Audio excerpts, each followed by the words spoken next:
കൃഷ്ണായ വാസുദേവായ ഹരയേ പരമാത്മനി പ്രണതക്ലേശനാശായ ഗോവിന്ദായ നമോ നമഃ. രാമായ രാമഭദ്രായ രാമചന്ദ്രായ വേധസേ രഘുനാഥായ നാഥായ സീതായ പതയേ നമ. ശ്രീ സീതാലക്ഷ്മണ ഭരത ശത്രുഘ്ന ഹനുമൽ സമേത ശ്രീരാമചന്ദ്രസ്വാമിനേ നമ. യത്ര യത്ര രഘുനാഥകീർത്തനം തത്ര തത്ര കൃതമസ്തകാഞ്ജലിം ബാഷ്പവാരി പരിപൂർണലോചനം മാരുതിം നമത രാക്ഷസാന്തകം. നമ്മൾ ഉത്തരകാണ്ഡം 1-ാം സർഗത്തിൽ നമ്മൾ സുമാലി എന്ന രാക്ഷസൻ മകളോട് പറയുകയാണ്, കൈകസി എന്ന് പ്രസിദ്ധിയായിട്ടുള്ള മകളോട് എന്താ പറഞ്ഞ, ഈ മുനിയെ വിശ്രവസിനെ വിവാഹം കഴിച്ചോളൂ. ആ മുനിയെ വിവാഹം കഴിച്ചാൽ നിനക്ക് കുബേരനെ പോലെ എല്ലാം തികഞ്ഞ സർവ്വവിധ യോഗ്യതകളും തികഞ്ഞ പുത്രന്മാരുണ്ടാവും എന്ന് പറഞ്ഞ് സുമാലി മകളെ വിശ്രവസിനെ വിവാഹം കഴിക്കാൻ പ്രേരിപ്പിച്ചു എന്ന് പറഞ്ഞാണ് നമ്മൾ നിർത്തിയത് 48-ാമത്തെ ശ്ലോകം. ഈ 49 വായിക്കാം. തഥേതി സാശ്രമം ഗത്വാ മുനേരഗ്രേ വ്യവസ്ഥിതാ ലിഖന്തി ഭുവമഗ്രേണ പാദേനാഥോമുഖി സ്ഥിത. തഥാ ഇതീസ, ശരി അങ്ങനെയാവാന്ന് പറഞ്ഞിട്ട് കൈകസി ആശ്രമം ഗത്വ, ഈ വിശ്രവസിൻ്റെ ആശ്രമത്തിൽ പോയിട്ട് മുനേഹ അഗ്രേ, മുനിയുടെ മുമ്പിൽ വ്യവസ്ഥിത നിന്നു. അഗ്രേണ പാദേന, പാദത്തിൻ്റെ അറ്റം കൊണ്ട് ഭുവം ലിഖന്തി, അതായത് നമ്മൾ പറയൂലോ തള്ളവരിലോണ്ട് ചിത്രം വരയ്ക്കുക എന്നൊക്കെ പറയൂലോ, അതായത് ലജ്ജയൊക്കെ കാണിച്ച് മുമ്പിൽ നിന്നു. കാലുകൊണ്ട് നിലത്ത് വരയ്ക്കണത് പോലെ കാണിച്ച് അധോമുഖി, തല കീഴ്പ്പെട്ടായിട്ട് ലജ്ജയോട് കൂടിയിട്ട് വിശ്രവസിൻ്റെ മുമ്പിൽ ചെന്ന് നിന്നു. അപ്പോൾ അച്ഛൻ്റെ വാക്കുകളെ ശരിവെച്ച് കൈകസി, സുമാലിയുടെ മകളായിട്ടുള്ള കൈകസി വിശ്രവസിൻ്റെ ആശ്രമത്തിൽ തരുന്ന മുനിയുടെ മുമ്പിൽ ലജ്ജയോടുകൂടി കാൽനഖം കൊണ്ട് ഭൂമിയിൽ വരച്ചുകൊണ്ട് താഴത്തേക്ക് നോക്കി നിന്നു. അധോമുഖി എന്ന് പറഞ്ഞില്ലേ, 49 വായിക്കാം, 50 പോവാം. തഥേതി സാശ്രമം ഗത്വാ മുനേരഗ്രേ വ്യവസ്ഥിത ലിഖന്തി ഭുവമഗ്രേണ പാദേനാഥോമുഖി സ്ഥിത. ഇനി 50. താമപൃച്ഛൻ മുനി കാ ത്വം കസ്യാസി വരവർണിനി സാബ്രവീൽ പ്രാഞ്ജലിർബ്രഹ്മൻ ധ്യാനേന ജ്ഞാതുമർഹസി. മുനിഹി താം അപൃച്ഛത്, മുനി അവളോട് ചോദിച്ചു, വരവർണിനി, ഹേ ഉത്തമയായിട്ടുള്ള കന്യകേ, ത്വം കാ, നീ ആരാണ്, കസ്യാസി ആരുടെ മകളാണ്, പ്രാഞ്ജലിം സ കൈകൂപ്പിയ അവൾ പറഞ്ഞു, എന്താ, ബ്രഹ്മൻ, ഹേ ബ്രഹ്മജ്ഞാനി ആയിട്ടുള്ള മുനെ, ഹേ ബ്രഹ്മജ്ഞ എന്ന് വിളിച്ച്, ധ്യാനേന ധ്യാനത്താൽ ജ്ഞാതും അർഹസി അറിവാൻ അങ്ങൊന്ന് അർഹനാകുന്നു. അതായത് ഞാൻ പറയാണ്ട് തന്നെ അങ്ങക്ക് ദിവ്യദൃഷ്ടി കൊണ്ട് അറിയാലോ എന്ന് അബ്രവീത് പറഞ്ഞു. മുമ്പിൽ വന്ന് നിൽക്കുന്ന ഈ കൈകസിയോട് വിശ്രവസ് മുനി ചോദിച്ചു, ഹേ ഉത്തമേ, നീ ആരാണ്, ആരുടെ പുത്രിയാണ്? അപ്പോൾ കൈകൂപ്പി തൊഴുതുകൊണ്ട് കൈകസി പറഞ്ഞു, ഹേ ബ്രഹ്മജ്ഞാനിയായിട്ടുള്ള മുനെ, നിന്തിരുവടിക്ക് തന്നെ അത് ദിവ്യദൃഷ്ടി കൊണ്ട് അറിയാമല്ലോ, ഞാൻ പറയാണ്ട് അറിയാലോ എന്ന് പറഞ്ഞു കൈകസി. അവർക്കൊക്കെ ദിവ്യദൃഷ്ടി ഉണ്ടല്ലോ, ജ്ഞാനദൃഷ്ടി ഉണ്ടല്ലോ. താം അപൃച്ഛൻ മുനി കാത്വം കസ്യാസി വരവർണിനി സാബ്രവീൽ പ്രാഞ്ജലിൻ ബ്രഹ്മൻ ധ്യാനേന ജ്ഞാതുമർഹസി. ഇനി 51-ഉം 52-ഉം ഒരുമിച്ച്. തതോധ്യാത്വാ മുനി സർവം ജ്ഞാത്വാ താം പ്രത്യഭാഷത ജ്ഞാതം തവാഭിലഷിതം മത്തഃ പുത്രാനഭീപ്സസി ദാരുണായാം തു വേലായാമാഗതാസി സുമധ്യമേ അതസ്തേ ദാരുണൗ പുത്രൗ രാക്ഷസൗ സംഭവിഷ്യത. തഥാ ധ്യാത്വ, അതിനുശേഷം ധ്യാനിച്ചിട്ട്, സർവം ജ്ഞാത്വ, അപ്പം ജ്ഞാനദൃഷ്ടി കൊണ്ടൊക്കെ മനസ്സിലായിട്ട്, മുനിഹി താം പ്രത്യഭാഷത, മുനി അവളോട് പറഞ്ഞു, പ്രത്യഭാഷത പറഞ്ഞാൽ മറുപടി പറഞ്ഞു, തവ അഭിലഷിതം, നിന്റെ ആഗ്രഹം ജ്ഞാതം, എനിക്ക് മനസ്സിലായി, മത്തഹ, എന്നിൽ നിന്ന്, പുത്രാൻ അഭീപ്സി, നിനക്ക് എന്നിൽ നിന്ന് പുത്രന്മാരുണ്ടാവണം അല്ലേ, സുമധ്യമേ ഹേ സുന്ദരി, ദാരുണായാം വേലായാം തു, ദാരുണ സമയത്ത് ആഗത അസി നീയെ ആഗത വന്നിരിക്കുന്നു. അതുകൊണ്ട് ദാരുണവും രാക്ഷസവും പുത്രവും നിനക്ക് ദുഷ്ടന്മാരായിട്ടുള്ള 2 രാക്ഷസപുത്രന്മാർ സംഭവിക്കുന്ന എന്താ പറഞ്ഞ. അങ്ങനെ മുനി ധ്യാനം കൊണ്ട് ജ്ഞാനദൃഷ്ടി കൊണ്ട് സകലവും അറിഞ്ഞു. ഈ കൈകസിയുടെ ഇംഗിതം അറിഞ്ഞ ശേഷം കൈകസിയോട് പറഞ്ഞു, നിന്റെ ആഗ്രഹം ഞാൻ അറിഞ്ഞു. നിനക്ക് എന്നിൽ നിന്ന് പുത്രന്മാരെ ആഗ്രഹമുണ്ടല്ലേ? എന്നാൽ നീ വന്നിരിക്കുന്നത് ഒരു ചീത്ത മുഹൂർത്തത്തിലാണ്. അതാണ് പറഞ്ഞത് ദാരുണ സമയം എന്ന്. നല്ലതല്ലാത്തൊരു മുഹൂർത്തത്തിലാണ് നീ എൻ്റെ അടുത്തേക്ക് ഈ അപേക്ഷയായിട്ട് വന്നത്. അതുകൊണ്ട് നിനക്ക് ഭയങ്കര രാക്ഷസന്മാരായിട്ടുള്ള 2 പുത്രന്മാർ നിനക്കുണ്ടാവും എന്ന് പറഞ്ഞു. ആ മുഹൂർത്തം നല്ല മുഹൂർത്തത്തിലല്ല വന്നത്. അപ്പോൾ ഞാൻ ആ വരം നൽകാം, പക്ഷെ നിനക്ക് ഈ സമയം മുഹൂർത്തം നന്നല്ലാത്തതുകൊണ്ട് ദുഷ്ടപുത്രന്മാരുണ്ടാവുക പറഞ്ഞു. അപ്പം 51, 52 വായിക്കാം. തതോധ്യാത്വാ മുനി സർവം ജ്ഞാത്വാ താം പ്രത്യഭാഷത ജ്ഞാതം തവാഭിലഷിതം മത്ത പുത്രാൻ അഭീപ്സസി ദാരുണായാം തു വേലായാം. അതായത് നല്ല മുഹൂർത്തമല്ലാന്ന്. ആഗതാസി സുമധ്യമേ, അങ്ങനെ സമയത്താണ് നീ ഈ അപേക്ഷയായിട്ട് വന്നത്. അതസ്തേ, അതുകൊണ്ട് ദാരുണവും പുത്രവും ദുഷ്ടന്മാരായ പുത്രന്മാരെ രാക്ഷസന്മാരായിട്ടുള്ളവരെ സംഭവിക്കും, അല്ലെങ്കിൽ നിനക്കുണ്ടാവും. സാബ്രവിൻ മുനി ശാർദൂല ത്വത്വപ്യേവം വിധൗ സുതൗ താമാഹ പശ്ചിമോ യസ്തേ ഭവിഷ്യതി മഹാമതി. 54 ഒരു വരിയും കൂടി ഉണ്ട് കേട്ടോ. മഹാഭാഗവത ശ്രീമാൻ രാമഭക്തൈക തൽപരാം സ അബ്രവീത്. എന്നിട്ട് അവൾ പറഞ്ഞു, മുനി ശാർദൂല. അപ്പോൾ കൈകസി പറഞ്ഞു, ഹേ മുനി ശ്രേഷ്ഠ, ത്വത്തഹ അഭി, അങ്ങയിൽ നിന്നും ഏവം വിധൗ സുതോ, ഇങ്ങനെയുള്ള ദുഷ്ടന്മാരായ രാക്ഷസപുത്രന്മാരെയാണോ അങ്ങ് നിന്ന് എനിക്ക് ലഭിക്കാൻ പോണത്? താം ആഹ. അപ്പോൾ അവളോട് പറഞ്ഞു, യഹത്തെ പശ്ചിമഹ, അത് കഴിഞ്ഞ് ആ 2 മക്കളുണ്ടായതിന് ശേഷം നിനക്ക് ഒരു മകനും കൂടി ഉണ്ടാവും. അതാണ് അവസാനത്തെ. യാതേ പശ്ചിമഹ, അതിന് ശേഷം ഉണ്ടാവണ ഒരു പുത്രൻ. സഹ മഹാമതി, അവൻ നല്ല ബുദ്ധിയുള്ളവനും മഹാഭാഗവത, മഹാനായ ഭഗവത് ഭക്തനും ശ്രീമാൻ, നല്ല ശ്രീയുള്ളവനും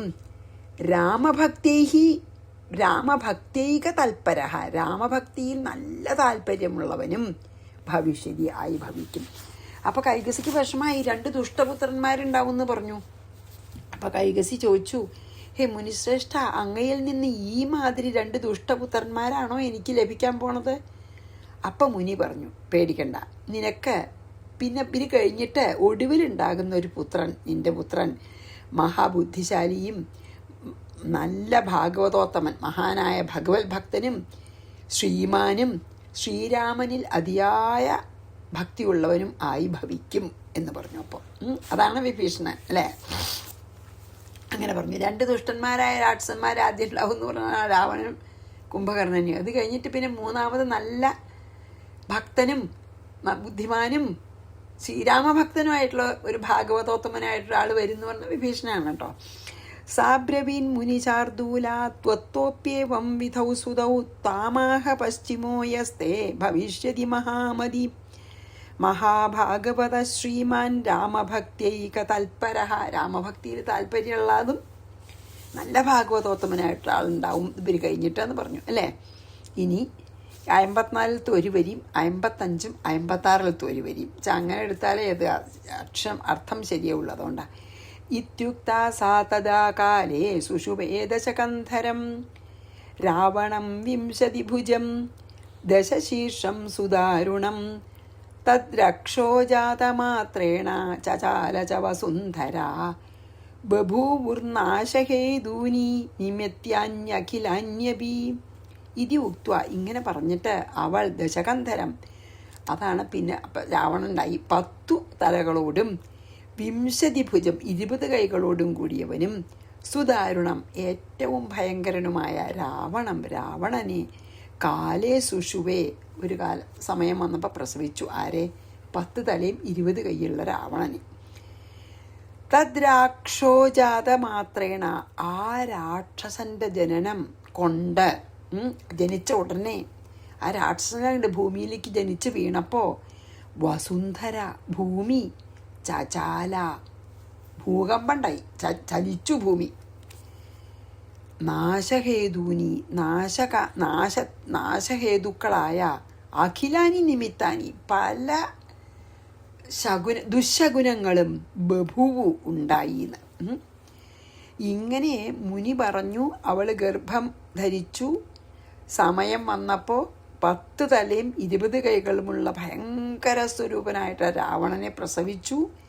ആ രാക്ഷസൻ ഭൂമിയിൽ ജനിച്ച ഉടനെ ഭൂമി ചലിച്ചു.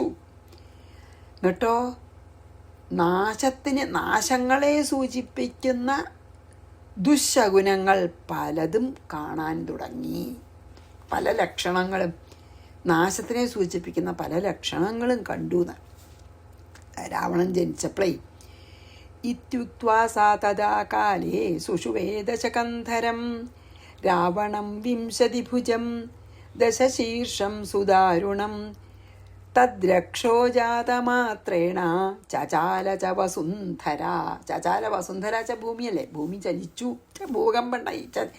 ചീത്ത ദുശകുനങ്ങളാണ് വരാൻ പോകുന്ന ആപത്തിനെ പറ്റി കാണിക്കുന്നത്, അല്ലെങ്കിൽ നാശങ്ങളെ പറ്റി. ബഭൂർനാശഹേതൂനി നിമിത്താന്യഖിലാന്യപി പല ദുർലക്ഷണങ്ങളും കണ്ടു. ഇനി കുംഭകർണസ്തോ ജാതോ മഹാപർവതസന്നിഭ തത ശൂർപ്പണഖാ നാമ ജാതാ രാവണസോദരീ തതോ വിഭീഷണോ ജാത ശാന്താത്മാ സൗമ്യദർശന സ്വാധ്യായീ നിയതാഹാരോ നിത്യധർമ്മപരായണ. ഇനി തഥാ മഹാപർവത സന്നിഭ, ഒരു മഹാപർവ്വതത്തിന് തുല്യനായ കുംഭകർണ ജാത. അത് കഴിഞ്ഞിട്ട് രാവണൻ ജനിച്ചതിന് ശേഷം പർവ്വത തുല്യനായ അത്ര വലിപ്പമുള്ള കുംഭകർണൻ ജനിച്ചു. തതഹ ശൂർപ്പണഖ നാമ, അതിനുശേഷം ശൂർപ്പണഖ എന്ന പേരായ രാവണ സോദരി ജാത, രാവണൻ്റെ സഹോദരി ജനിച്ചു. തതഹ വിഭീഷണ ജാത, അത് കഴിഞ്ഞിട്ട് ശൂർപ്പണഖം കഴിഞ്ഞിട്ടാണ് വിഭീഷണൻ ജനിച്ചത്, ജാതനായി. വിഭീഷണ ജാത. ശാന്താത്മാ, നല്ല ശാന്തനും, സൗമ്യദർശന, സൗമ്യമായ കാഴ്ചയിൽ വളരെ സൗമ്യനും, സ്വാധ്യായി, നല്ല ഇതൊക്കെ വേദ്യങ്ങളുമൊക്കെ പഠിച്ച് സ്വാധ്യായം ചെയ്യുന്നവനും, നിയതാഹാര, മിതമായ ആഹാരം അതായത് ശരിക്ക് കഴിക്കാൻ പാടുന്ന ഭക്ഷണങ്ങൾ, നല്ല സാത്വിക ഭക്ഷണങ്ങൾ മാത്രം കഴിക്കുന്നവനും, നിത്യധർമ്മപരായണ, നിത്യവും ധർമ്മത്തിൽ ശ്രദ്ധയുള്ളവനും ആയിരുന്നു. അപ്പം എന്താ പറഞ്ഞത് ഇതിൽ വെച്ചാൽ, ആദ്യം രാവണൻ ജനിച്ചത് നമ്മൾ കഴിഞ്ഞ ശ്ലോകത്തിൽ പറഞ്ഞില്ലേ. പിന്നെ പർവ്വത തുല്യനായ കുംഭകർണനും, അതിനുശേഷം ശൂർപ്പണഖ എന്ന പേരായ രാവണ സഹോദരിയും, ഒടുവിൽ വിഭീഷണനും ജനിച്ചു. വിഭീഷണൻ നല്ല ശാന്തനും, കണ്ടാൽ നല്ല സൗമ്യനും, വേദം ഒക്കെ അഭ്യസിച്ച് സ്വാധ്യായം ചെയ്യുന്നവനും, ആഹാരത്തിലൊക്കെ നല്ല ക്രമവും ചിട്ടയും ഉള്ളവനും, ധർമ്മത്തിൽ പരമശ്രദ്ധ ഉള്ളവനും ആയിരുന്നു. അങ്ങനെ 4 കുട്ടികളുണ്ടായി, കൈകസിക്കും വിശ്രവസനും കൂടിയിട്ട്.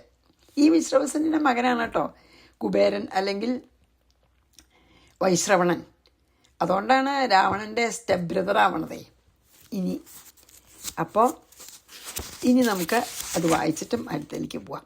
കുംഭകർണസ്തോ ജാതോ മഹാപർവത സന്നിഭ തത ശൂർപ്പണഖ നാമ ജാത രാവണസോദരീ തതോ വിഭീഷണോ ജാത ശാന്താത്മാ സൗമ്യദർശന സ്വാധ്യായീ നിയതാഹാരോ നിത്യധർമ്മപരായണ. അതാണ് വിഭീഷണൻ. കുംഭകർണസ്തു ദുഷ്ടാത്മാ ദ്വിജാൻ സന്തുഷ്ടചേതസ ഭക്ഷയൻ ഋഷിസംഘാശ്ച വിചാരാതിദാരുണ. ദുഷ്ടാത്മാ കുംഭകർണാത്തു, ഈ മഹാദുഷ്ടനായിട്ടുള്ള കുംഭകർണൻ, സന്തുഷ്ടചേതസ ദ്വിജാൻ, സന്തോഷിച്ച മനസ്സോടുകൂടിയ ബ്രാഹ്മണരെയും, ഋഷിസംഘാൻ ച മുനിമാരെയും, ഭക്ഷയൻ ഭക്ഷിക്കുന്നവനായിട്ട്, എപ്പോഴും വിശപ്പാണ്, അത്ര വലിയ ശരീരമാണ്, അതിദാരുണം അത്യന്തം ഭയങ്കരനായിട്ട് വിചചാര ഭൂമിയിൽ ചരിച്ചു. എന്താ പറയണ, കുംഭകർണൻ്റെ ഡിസ്ക്രിപ്ഷനാ. എന്താണ്, ദുഷ്ടാത്മാണ്, ദുഷ്ടനായിട്ടുള്ള അതിഭയങ്കരനായിട്ടുള്ള കുംഭകർണൻ മഹാന്മാരായിട്ടുള്ള, അതായത് എന്താ കിട്ടിയച്ചാൽ അത് കഴിച്ച് മിണ്ടാതിരിക്കുന്ന മഹാന്മാരായിട്ടുള്ള ബ്രഹ്മജ്ഞാനികളെയും തപസ്സു ചെയ്തുകൊണ്ടിരിക്കുന്ന മഹർഷിമാരെയും കൊന്നു തിന്ന് സഞ്ചരിച്ചു എന്ന്. അതായത് ഇവരെയൊക്കെ കൊല്ലും തിന്നും, അങ്ങനെ അത്ര ഒരു ദുഷ്ടൻ. കുംഭകർണസ്തു ദുഷ്ടാത്മാ ദ്വിജാൻ സന്തുഷ്ടചേതസ ഭക്ഷയൻ ഹൃഷി സംഘംശ്ച വിചാരാതിദാരുണാം രാവണോപി മഹാസത്വോ ലോകാനാം ഭയദായക വവൃഥേ ലോകനാശായ ഹ്യാമയോ ദേഹിനാമിവ. മഹാസത്വ, അതായത് വളരെ സത്വം, മഹത്തായ സത്വച്ചെന്താ, ഭയങ്കര ശക്തിയുള്ള ആ രാവണനും ലോകാനാം ഭയദായക, ലോകങ്ങൾക്ക് ഭയത്തെ നൽകുന്നവനായിട്ട് അല്ലെങ്കിൽ ജനിപ്പിക്കുന്നവനായിട്ട്, ദേഹിനാം ആമയ ഇവ, അതായത് ശരീരമെടുത്തവരുടെ മുഴുവൻ ഒരു വ്യാധി എന്ന പോലെ, ഒരു വ്യാധി പിടിപെട്ട പോലെയുള്ള ഒരു പിന്നെ രാവണനെ എല്ലാവർക്കും ഒരു വ്യാധി പോലെ ആയി എന്നർത്ഥം. ലോകനാശായ, ലോകങ്ങളുടെ നാശത്തിനായിക്കൊണ്ട് വവൃഥേ, ശക്തി വർദ്ധിച്ചു വന്നു രാവണൻ്റെ. അതായത് പിന്നെ മഹാസത്വം എന്ന് പറഞ്ഞാൽ ഇവിടെ മനഃശക്തി, ധാരാളം നല്ല മനഃശക്തിയുള്ള രാവണനും ഈ ലോകങ്ങൾ എല്ലാവർക്കും ഭയം ജനിപ്പിക്കുന്നവനായിട്ട് ശരീരമെടുത്തവരെ മുഴുവൻ ബാധിച്ചിരിക്കുന്ന ഒരു മഹാരോഗം എന്ന പോലെ, അത്ര ആ ശരീരം എടുത്തിരിക്കുന്ന ഈ ലോകത്തിലത്തെ എല്ലാ ജനങ്ങൾക്കും ഒരു രോഗം എന്ന പോലെ ലോകങ്ങളെ നശിപ്പിക്കുവാനായിക്കൊണ്ട് വളർന്നു വന്നു. മഹാരോഗമൊക്കെ വന്നാൽ നമ്മളെ ദേഹം നശിക്കൂലോ, എന്നിട്ട് നമ്മൾ ദേഹം നശിച്ചിട്ട് അങ്ങോട്ട് മരിക്കൂലോ, അതുപോലെ ഒരു തീരാവ്യാധിയായിത്തീർന്നു ലോകത്തിലത്തെ എല്ലാവർക്കും രാവണൻ, അത്ര ദുഷ്ടൻ. രാവണോപി മഹാസത്വോ ലോകാനാം ഭയദായക വവൃഥേ ലോകനാശായ ഹ്യാമയോ ദേഹിനാമിവ. ആമയം ച രോഗാണി. അപ്പോൾ ശരീരമെടുത്തവരെ ബാധിച്ചിരിക്കുന്ന ഒരു മഹാവ്യാധി പോലെയാണ് ഈ രാവണൻ. ഇനി 61 വായിക്കാം. രാമ ത്വം സകലാന്തരസ്തമഭിതോ ജാനാസി വിജ്ഞാനദൃക് സാക്ഷി സർവഹൃസ്ഥിതോ ഹി പരമോ നിത്യോദിതോ നിർമ്മല ത്വം ലീലാമനുജാകൃതി സുമഹിമാ മായാഗുണൈർനാജ്യസേ ലീലാർത്ഥം പരിചോദിതോദ്യഭവതാ വക്ഷ്യാമി രക്ഷോദ്ഭവം. വലിയൊരു ശ്ലോകാട്ടത്. രാമ വിജ്ഞാനദൃക്ക് ത്വം, ഹേ രാമ, ജ്ഞാനസ്വരൂപനാകുന്ന അല്ലെങ്കിൽ ജ്ഞാനമാകുന്ന ദൃഷ്ടിയോടുകൂടിയിരിക്കുന്ന അങ്ങ്, അതാണ് വിജ്ഞാനദൃക്ക്. ജ്ഞാനദൃഷ്ടിയോട് കൂടിയിരിക്കുന്ന അങ്ങ്, ഹേ രാമ വിജ്ഞാനദൃക്ക് ത്വം, ജ്ഞാനദൃഷ്ടിയോടുകൂടിയ അങ്ങ്, അഭിതഃ സകലാന്തരസ്ഥം ജാനാസി, ഏത് ദിക്കിലുള്ള ഏത് കാര്യങ്ങളെയും അങ്ങ് അറിയുന്നു. സർവവ്യാപിയാണ് അല്ലേ, സർവാന്തര്യാമിയാണ്, സർവവ്യാപി. അപ്പം എല്ലാ ദിക്കിലും നടക്കുന്ന കാര്യങ്ങളും അറിയൂലോ എന്ന്. സകലാന്തരസ്ഥം, എല്ലാറ്റിൻ്റെ ഉള്ളിലും ഉണ്ടല്ലോ. സർവഹൃദിസ്ഥിത, എല്ലാവരുടെയും ഹൃദയത്തിലിരിക്കുന്നവനും. നിത്യോദിത, എപ്പോഴും ഉദയത്തോടു കൂടിയവനും, അതായത് ഉദിച്ചുകൊണ്ടേയിരിക്കണം, അസ്തമയനമില്ല. നിർമ്മല, പരിശുദ്ധനും, പരമ, ഏറ്റവും ഉത്കൃഷ്ടവും. സാക്ഷി, സാക്ഷി തന്നെ. ലീലാമനുജാകൃതി, അതായത് മനുഷ്യ സ്വരൂപം കൈക്കൊണ്ട് ആടുന്നവനും. സുമഹിമ, അതി മഹത്തായ മഹിമയോടുകൂടിയവനും ആയ ത്വം, അങ്ങ്, മായാഗുണൈഹി, മായയുടെ ഗുണങ്ങളാൽ ന അജ്യസേ, സ്പർശിക്കപ്പെടുന്നില്ല, മായ അങ്ങേ സ്പർശിക്കില്ല. അദ്യഭവത, ഇപ്പോൾ അങ്ങയാൽ, ലീലാർത്ഥം, ലീലയ്ക്കായിക്കൊണ്ട്, പരിചോദിത അഹം, ഞാൻ സാദരം, അതായത് പരിചോദിത പറഞ്ഞാൽ ആദരവോടുകൂടി ചോദിക്കപ്പെട്ട ഞാൻ, രക്ഷോദ്ഭവം, രാക്ഷസന്മാരുടെ ഉൽപ്പത്തിയെ വക്ഷ്യാമി പറയുന്നേ. അതായത് നല്ല വിനയം, നല്ലോണം വിനയം പിന്നെ പ്രകാശിപ്പിച്ചുകൊണ്ട് അഗസ്ത്യമുനി രാമതത്വത്തെ പറയുകയാണ്. ഹേ രാമ, ജ്ഞാനമാകുന്ന ദൃഷ്ടിയോടുകൂടിയ അങ്ങ് സകലരുടെ ഹൃദയത്തിൻ്റെ ഉള്ളിൽ നടക്കണ സകല കാര്യങ്ങളും അറിയുന്നുണ്ട്. എങ്ങനെയാണ് എങ്ങനെയാണ് എല്ലാവരുടെ ഹൃദയത്തിൽ നടക്കുന്ന കാര്യങ്ങൾ അറിയണം വെച്ചാൽ, അങ്ങ് എല്ലാവരുടെയും ഹൃദയത്തിൽ ഇരിക്കുന്നവൻ, ഹൃദയത്തിൽ അന്തര്യാമിയാണ്, എല്ലാവരുടെയും ഹൃദയാന്തര്യാമിയാണ്. ഇരിക്കുന്നവനും ഹൃദയാന്തര്യാമിയും ഒരു സമയത്തിലും അസ്തമിക്കാതെ ഇരിക്കുന്നതും എപ്പോഴും ഉദിച്ചുകൊണ്ടിരിക്കുന്നതുമായ ജ്ഞാനപ്രകാശമാകുന്നു നിന്തിരുവടിയുടെ സ്വരൂപം. അതായത് ജ്ഞാനസ്വരൂപനാണ് ഭഗവാൻ. അതായത് ഈ മായയിലത്തെ ഗുണങ്ങളെ അതിക്രമിച്ചിരിക്കുന്നവനാകയാൽ ഉത്കൃഷ്ടൻ, പരമെന്ന് പറഞ്ഞില്ലേ, അതും പിന്നെയോ മായയുടെ നെഗറ്റിവിറ്റി ഒന്നും, മായയുടെ പ്രതികൂല ഗുണങ്ങളൊന്നും അനുകൂല ഗുണങ്ങളൊന്നുമില്ല, മായയാൽ ബാധിക്കപ്പെടാത്തവനും, മായയുടെ മറവില്ല എന്നർത്ഥം, എല്ലാറ്റിനെയും കണ്ടുകൊണ്ടിരിക്കുകയാണ് അങ്ങ്.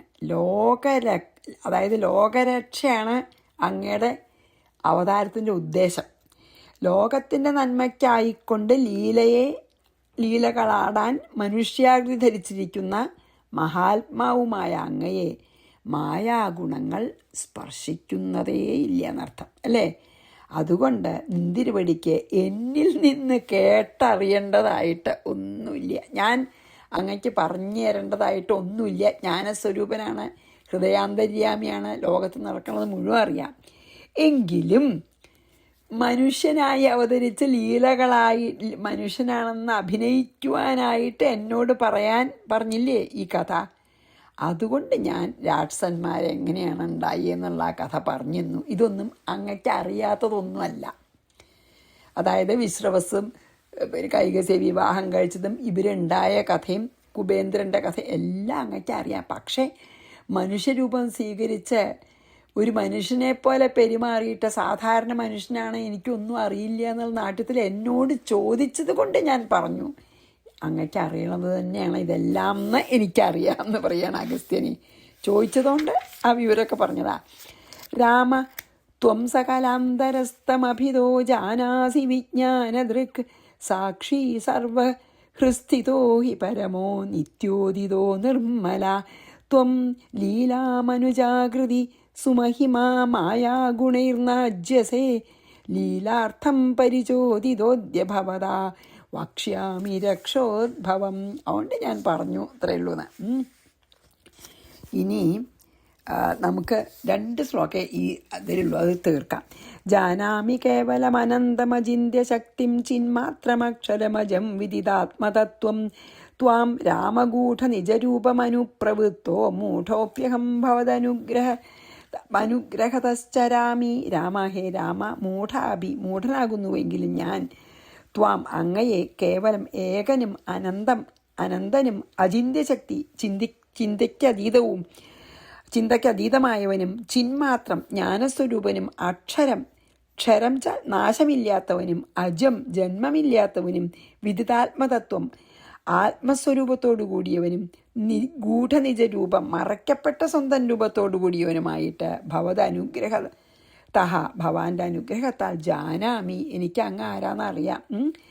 അനുപ്രവൃത്ത ചരാമി, അനുസരിച്ച് പ്രവർത്തിക്കുന്നവനായിട്ട് ഞാൻ സഞ്ചരിക്കുന്നു. എന്താ പറഞ്ഞ, അതായത് അങ്ങ് ലീലകളാടാൻ വേണ്ടി മനുഷ്യാകൃതി എടുത്തതാണ്. സത്യമായിട്ട് മനുഷ്യാകൃതി ആണോ? അല്ല, പരബ്രഹ്മം തന്നെയാണ്. എന്താ പറയണ, ഹേ രാമ, ഞാൻ അറിവില്ലാതെ ഒരു മൂഢനാണെങ്കിലും അങ്ങ് അദ്വിതീയനും അപരിച്ഛിന്നനും ചിന്തിക്കാൻ പോലും ചിന്തകൾക്കതീതനും ജ്ഞാനസ്വരൂപനും നാശരഹിതനും ജനനമില്ലാത്തവനും സ്വന്തം സ്വരൂപത്തെ അറിയുന്നവനും അന്യർക്ക് അറിയാൻ വിഷമമായിട്ടുള്ള ആത്മസ്വരൂപത്തെ മറച്ചു വെച്ചുകൊണ്ട് മനുഷ്യവേഷം കെട്ടി മനുഷ്യവേഷം എടുത്ത് അഭിനയിക്കുന്നവനുമാണെന്ന് ഞാൻ അങ്ങയുടെ അനുഗ്രഹം കൊണ്ട് തന്നെയാണ് എനിക്കത് മനസ്സിലാവണത്. അങ്ങയുടെ അനുഗ്രഹം കൊണ്ട് അങ്ങ് ശരിക്കും ഒരു മനുഷ്യനൊന്നും അല്ല, ലോക നന്മയ്ക്കായിട്ട് മനുഷ്യൻ എടുത്തിരിക്കുന്നു, ശരിക്കും പരബ്രഹ്മം തന്നെയാണെന്ന് അങ്ങയുടെ അനുഗ്രഹം കൊണ്ട് തന്നെ ഞാൻ അറിയുന്നു. എങ്കിലും അങ്ങയുടെ ആജ്ഞ അനുസരിച്ച് ഞാൻ ലോകത്തിൽ ഇങ്ങനെയൊക്കെ അങ്ങ് പറഞ്ഞ പോലെയൊക്കെ ഞാൻ സഞ്ചരിക്കുന്നു, അത്രയേ ഉള്ളൂ എന്ന് പറഞ്ഞു. ജാനാമി കേവലമനന്തമചിന്യ ശക്തിം ചിന്മാത്രമക്ഷരമജം വിദിതാത്മതത്വം ത്വാം രാമഗൂഢ നിജരൂപമനുപ്രവൃത്തോ മൂഢോപ്യഹം ഭവദനുഗ്രഹതശ്ചരാമി. അവസാനത്തെ ശ്ലോകം ഈ സർഗത്തിലത്തെ. ഏവം വദന്തമിന വംശപവിത്രകീർത്തി കുംഭോദ്ഭവം രഘുപതി പ്രഹസൻ ബഭാഷേ മായാശ്രിതം സകലമേതദനന്യകത്വാൽ മൽകീർത്തനം ജഗതി പാപഹരം നിബോധ. അപ്പോഴോ ഇപ്രകാരം പറയുന്ന അഗസ്ത്യമുനിയോട് ഏവം വദന്തി അല്ലേ, സൂര്യവംശത്തിൽ അവതരിച്ച പരമ കീർത്തിയോടുകൂടിയ ശ്രീരാമൻ മന്ദഹാസം പ്രഹസൻ ബഭാഷെ മന്ദഹസിച്ചുകൊണ്ട് പറഞ്ഞു, ഞാൻ ഏകൻ മാത്രമല്ലാതെ ഞാൻ അല്ലാണ്ട് രണ്ടാമതൊന്നില്ല, അന്യമായിട്ട് യാതൊന്നുമില്ലാത്തതിനാൽ ഇങ്ങനെ പലതരത്തിൽ കാണപ്പെടുന്ന ഈ ലോകം മായയെ ആശ്രയിച്ച ശരിക്കും ഞാൻ അദ്വൈത ശക്തിയാണ്, രണ്ടാമതൊന്നില്ലാത്ത ഏകനാണ്. പക്ഷേ നാനാരൂപഭേദങ്ങളിൽ കാണുന്ന ഈ ലോകം മായയെ ആശ്രയിച്ചിട്ടാണ്, വെറും മായ കൊണ്ട് തോന്നുന്നതാണ്. മായ നിമിത്തം പല രൂപത്തിൽ കാണപ്പെടുന്നു. എൻ്റെ അവതാരത്തിൻ്റെ ഉദ്ദേശം ഈ ജീവജാലങ്ങൾ മുഴുവൻ എന്നെക്കുറിച്ച് കീർത്തിച്ച് ഈ മായയിൽ നിന്ന് പുറത്ത് കടന്ന് മുക്തരായിട്ട് ആത്മജ്ഞാനത്തോടുകൂടി ആനന്ദിക്കുവാനാണ് ഞാൻ ഈ രൂപമെടുത്തിരിക്കണം. അതായത് ഞാൻ ഈ രൂപമെടുത്തിട്ട് ലീലകളാടുന്നത് എൻ്റെ ലീലകളെ പ്രകീർത്തിച്ച് മനുഷ്യരെ മായയെ തരണം ചെയ്ത് ആത്മജ്ഞാനികളായി തീരാൻ, അതിനാണ് ഞാൻ ഈ രൂപത്തിൽ ലീലകളാടുന്നതെന്ന്. ലോക നന്മയ്ക്ക് വേണ്ടി മാത്രമാണെന്ന് ചുരുക്കം. അപ്പോൾ നമുക്ക് ഇതും കൂടി വായിച്ച് ഈ സർഗം കഴിഞ്ഞു. അതായത് ഭഗവാൻ അവതരിച്ചത് ലീലകളാടുന്നതും നമ്മൾ ഭഗവാൻ്റെ അവതാരവും ഭഗവാന്റെ ലീലകളെയും പ്രകീർത്തിച്ച് ഭക്തിയോടുകൂടി ധ്യാനിച്ച് ഈ മായയെ തരണം ചെയ്ത് ആത്മജ്ഞാനികളായി തീരാൻ വേണ്ടി മാത്രമാണ്, നമ്മുടെ നന്മയ്ക്കാണ് ഭഗവാൻ ഈ മനുഷ്യനായി ജനിച്ചിട്ട് ഈ ലീലകൾ ആടിയതെന്ന് പറയുകയാണ്. ആരോട്? ഈ കുംഭോദ്ഭവം വെച്ചാൽ അഗസ്ത്യനോട് പറയുകയാണ്. ഇങ്ങനെ പറഞ്ഞ അഗസ്ത്യമുനിയോട് സൂര്യവംശത്തിൽ അവതരിച്ച് ആയിട്ടുള്ള ശ്രീരാമൻ പറഞ്ഞു എന്നാണ് പറഞ്ഞു. എന്താ അറിയോ, ഞാൻ ഏകനാണ്, അദ്വയനാണ്. ഈ കാണുന്ന ലോകം, നാനാരൂപഭേദങ്ങളിൽ കാണുന്ന ലോകം മുഴുവൻ മായയെ ആശ്രയിച്ചതാണ്.